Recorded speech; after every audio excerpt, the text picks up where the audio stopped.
Hello, my name is Hill. In this video, I will demonstrate my midterm coursework project of the Advanced Web Dev module. This project is an e-commerce inside RESTful web application using Django and Django REST framework.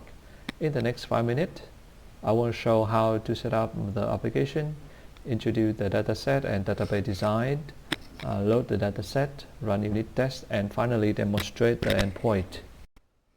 First, I will unzip the submitted project file.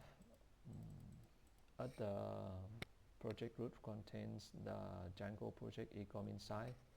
The only application named ecom API.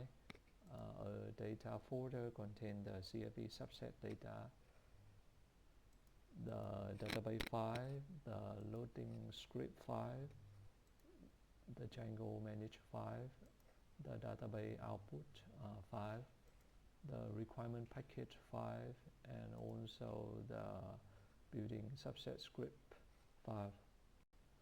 Now let's open the Visual Studio Code IDE.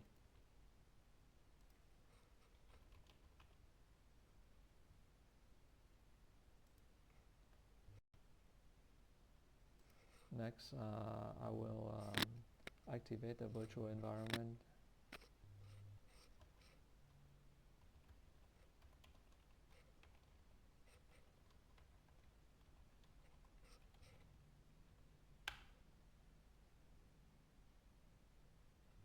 It will take some time.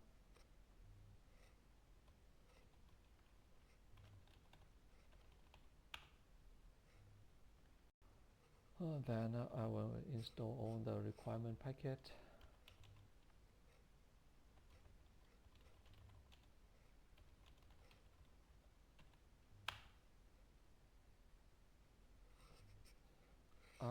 In the meantime, I will talk about the dataset a little bit.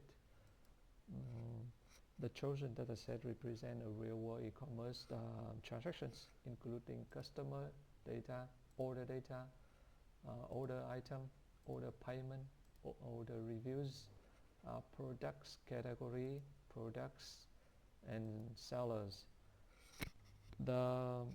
It is actually a subset of a public dataset on a Kaggle platform. The original link to the dataset was provided in the report at the reference section.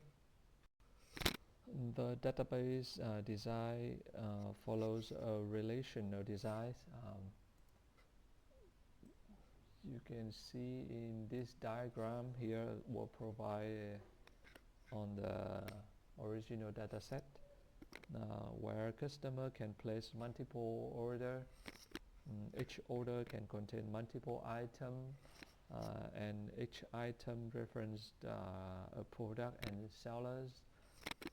Payment and review are linked directly to the order. The composite keys from the dataset are represented using Django constraint where necessary, which you can see in the model file here. Once the dependencies are installed, I will load the dataset into the SQLite database using the provided loading script. Let's try it.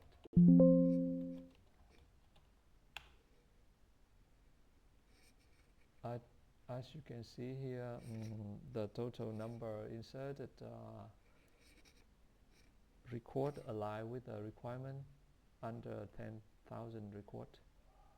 Next, I will run the unit test to verify the correctness of the API endpoint.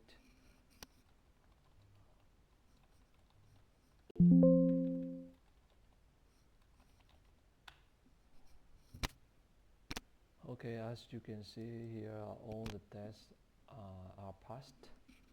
Now I will run the server and demonstrate the available endpoint.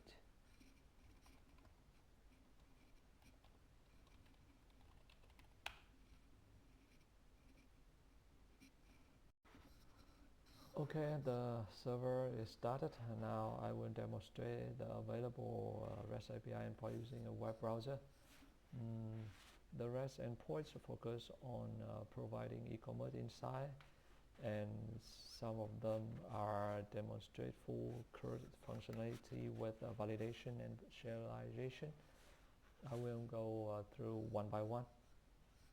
The first one is the high value order, which return an order whose total value exceed the specific threshold. The second endpoint is used to submit a review for a specific order.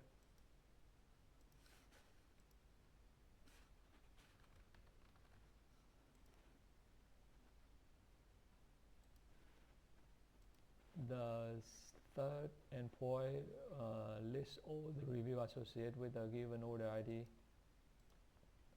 As you can see, our review has been posted successfully. The next endpoint used to update a review for a specific order and review ID.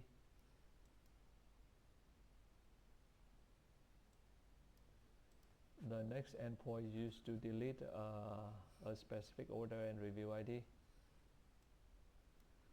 Okay, that we done with the CRUD functionality. I'll move to the other inside endpoint. The next one is the payment method summary, which aggregate and return payment statistic grouped by payment type. It allows three parameters are started, ended, and status. The next endpoint is used to calculate the delivery delays in days for each order, which allow two parameters is order status and delay days. You can click into the endpoint to see the detail. The next endpoint is used to aggregate and return summary matrix for a customer identified by customer ID. The next one is return aggregate sales and customer satisfaction matrix for seller. The next one is return aggregate revenue data group by product categories with optional date and range filter. The last one is return ranked list of products with sales and revenue statistic. Okay, that's it. Thank you for watching.